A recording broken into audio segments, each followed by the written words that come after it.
जर तुम्ही धारावीमधून गेलात, कुठली झोपडपट्टी झोपडपट्टी नव्हे, आपण नॉर्मल कंडिशनमध्ये पण तुम्ही आता इथून आलात शिवडीवरून, शिवडी कोर्टासमोरून, कोर्टाच्या बाजूने, आमचा MMC ऍक्ट सांगतो पाणी ज्या वेळेला वेस्ट वॉटर होतं, म्हणजे बेसिनमध्ये तुम्ही हात मध्ये टाकला तर ते तुमचं गुड वॉटर, ते त्या खाली जमिनीला लागलं तर बॅड वॉटर, मग ते तुम्हाला डिस्पोज करायचं आहे. ते कंपल्सरीली क्लोज कॉन्ड्युइटमधून जायला पाहिजेत, म्हणजे वाहिनी ती बंद असायला पाहिजेत, ती कुठेही ओपन नाही, ती डायरेक्ट गटारात ओपन व्हायला पाहिजे. इथे लोकांनी ज्यांनी मनाला येईल तसं त्यांनी पाईप टाकलेले आहेत, संडास बांधलेले आहेत, WC बांधलेले, बाथरूम बांधलेले आहेत आणि सगळ्यांनी मस्तपैकी ते त्या अगदी रस्त्याला शोरूम करून त्या लाईन्स खाली सोडलेल्या आहेत. ॲक्च्युली बायलॉज आमचा वेस्ट वॉटरचा हे अलाव नाही करत. त्यासाठी आमच्याकडे मोठी टीम आहे, ज्याला ड्रेनेज असिस्टंट आपण म्हणतो.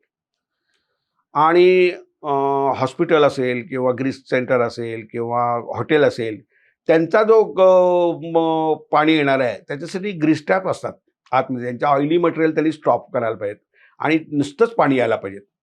आता महापालिकेच्या लाईनमध्ये गादी, टायर पासून सगळं येतं, म्हणजे त्याच्यात जे काय असं काही नाही आहे की मी गादी काढलेली आहे. मी महालक्ष्मी मंदिराच्या समोर 40 फुटाचा मॅन्युअल, आम्ही ते जे पिक्चरमध्ये जो एक सीन घेतला आहे ते वरती बेट मारत असते, बेट लावत असतात की काय आहे काय आहे, तो दॅट इज घडलेला प्रकार आहे. तो खाली गादी होती आणि आम्ही डेड बॉडी आहे हे आहे, कारण वरून 40 फुटावरून आणि बॅटरीच्या प्रकाशामध्ये काय कळणार. मग आम्ही वरती बेट मारत बसलो होतो, मी काय बोलतो किंवा माझा अजून आता काय बोलतो, मुकादम काय बोलतो, आणि त्याच्यानंतर वरती काढल्यानंतर आम्हाला कळलं की ती गादी आहे.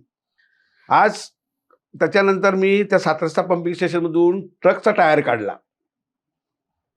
आता लोकांना म्हणजे काय त्याच्यात निघेल ना हे सांगताच येत नाही. मग अशा अवस्थेमध्ये तुमच्या लाईन्स चालणार कशा?